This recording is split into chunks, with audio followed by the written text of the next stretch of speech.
સુરતમાં જાહેરમાં મહિલાઓને જોઈને એક વિકૃત યુવકે અશ્લીલ હરકતો કરી હતી. આખરે આ યુવકની ધરપકડ કરી લેવામાં આવી છે. સુરતના સિટીલાઇટ રોડ મહેશ્વરી ભવનની સામે જાહેરમાં મહિલાઓને કોઈ એક વિકૃત યુવકે અશ્લીલ હરકતો કરતા ચકચાર મચી જવા પામી હતી. આ અંગે પોલીસને જાણ કરાઈ હતી તો પોલીસે આ વિકૃત યુવકને ઝડપી પાડી તેની ધરપકડ કરી હતી. આ યુવક અડાજણનો હોવાનું જાણવા મળ્યું છે.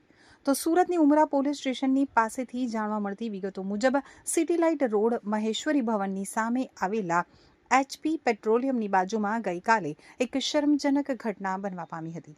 લોકોથી ઉભરાતા વિસ્તારમાં એક બાઇક ઉપર આવેલા વિકૃત યુવકે કરેલી હરકતથી લોકો ડઘાઈ ગયા હતા. બન્યું એવું કે આ વિકૃત યુવક બાઇક ઉપર આવ્યો હતો અને તેણે HP પેટ્રોલિયમમાં પંપની સામે બાઇક ઊભી કરી હતી અને જાહેરમાં નજીકમાં ઊભેલી મહિલાઓને જોઈ અશ્લીલ હરકતો કરી હતી, જેથી મહિલાઓ તેમજ અન્ય લોકો શરમમાં મુકાઈ જવા પામ્યા હતા.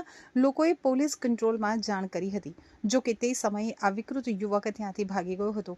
તો પોલીસે નજીકમાં લાગેલા સીસીટીવી ફૂટેજમાં પણ આ સમગ્ર ઘટના કેદ થઈ ગઈ હતી. સીસીટીવી ફૂટેજમાં યુવકની બાઇકનો નંબર આવતા તેના આધારે તેની ધરપકડ કરી લીધી હતી. પોલીસની તપાસમાં આરોપીનું નામ તીર્થ ગિરીશ મોદી સામે આવ્યું છે.